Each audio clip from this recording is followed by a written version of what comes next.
Hey everyone, GhostJunk here with another Turtle Wow video, this time on the Eastern Plaguelands Plus. Eastern Plaguelands has had a bit of a revamp when comparing it to the classic version, so I'm quickly going to go over all the changes so you can see what's here. First, on the north side of the Plaguelands, just a little bit southwest of Stratholme, is a path that leads to the High Elf Zone Alah Thalas. As you can see, it's heavily guarded against the Scourge by some High Elf guards. You can easily reach this custom zone from here, and maybe I'll explore that in a future video. Let me know in the comments if that is something you'd want to see, or if you enjoy these zone videos. Next is inside Terror Web Tunnel. A world boss has been put there that walks the tunnel up and down. Boss name is Nerubian Overseer, and if you manage to get into a group to defeat it, it gives some very good loot. Here are just a few of those items on screen now.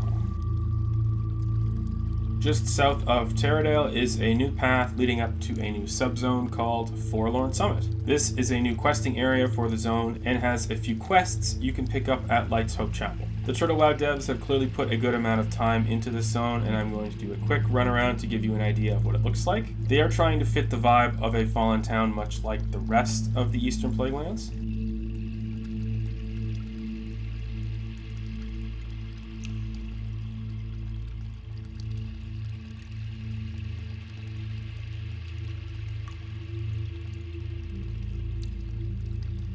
As a quick side note, you can head over to the lumber mill section of this area and look for these very large bones that are behind a large tree. Following those bones outward will allow you to shortcut over to the southern side of the Eastern Plaguelands and not having to travel through Terror Web Tunnel, so it is quite helpful.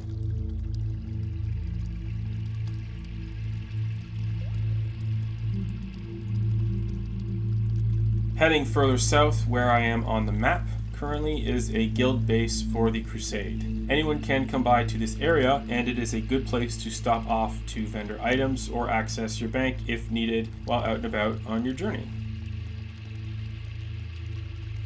Lastly, and this is arguably one of the largest and potentially the greatest upside of the changes, which is Tyr's Hand on the southeastern side of the zone. Now, largely the original content for the zone has been unchanged, but what they have done is made Tyr's Hand its own section on the map with its own map included. The zone map is almost exactly the same as the Wrath of the Lich King map minus the Ebb and Hold. You also can't access it normally as it is all gated off. However, if you swim up from the hinterlands, go deep enough past the invisible walls, you will be able to cross over into this location.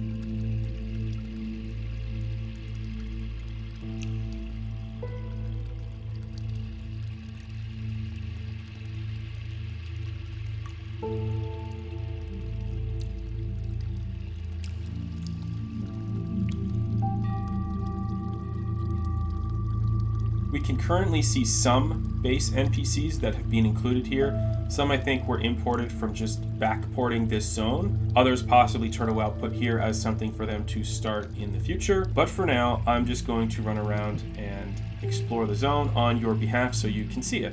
As I'm here, I will also say that there is a rumor of a Scarlet Enclave raid that I think many people want from Turtle Wow. There is a great amount of support for that idea, as well as a lot of existing infrastructure, lore, purpose, etc. for that to be a thing. It doesn't necessarily need to be a Naxxramas level raid, but it would be nice to see what they could do.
As you can see, I'm on the other side of the fence that we were looking at earlier, and I asked a random player who was in the area to come over just to see that he can't get in from that location.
There is an Argent Dawn tower here as well, showing that there still is some relationship between Argent Dawn and Scarlet Enclave, but for sure a fractured one.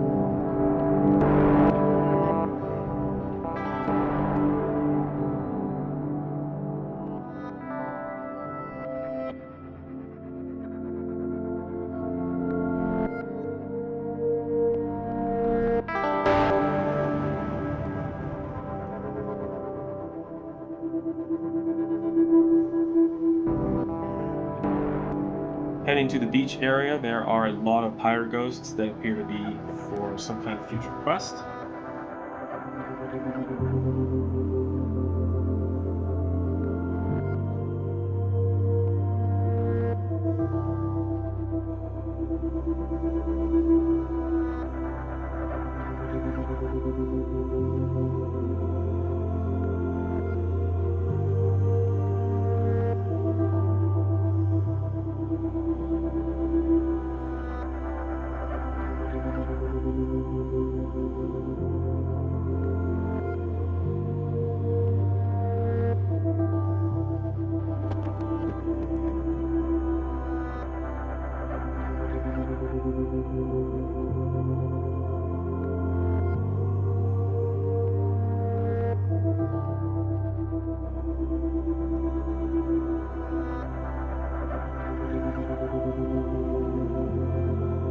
And lastly, in this zone, there's a blocked off pathway that will hopefully be removed in the future, so we as players would be able to access this location in a much more freeing and open way, similar to what had been done with Hyjal and Winter Spring. After being in this area, I had an important question, that is, what is beyond here? Well, truthfully, not much, because I get stopped by an invisible wall, but at least there is space here for something in the future. But I do decide, as I'm going through this area, to go swimming. For some unknown reason, there is an underwater ruins located here, this low in the water. I think clearly this was meant to be a marker for other devs and designers, but another rumor is that Turtle WoW may plan an underwater zone in the future, but that seems very distant to me and not at all something for the near future. Anyway, I hope you enjoyed all Eastern Plaguelands. Plus, you'll likely be spending a lot of time here, so I figured it was worth showing it to you to help out on your leveling journey and exploration journey. Who knows, maybe we'll see more of this in the future, potential plans that Turtle WoW has, but for now, this is it, and I'll see you in the next one.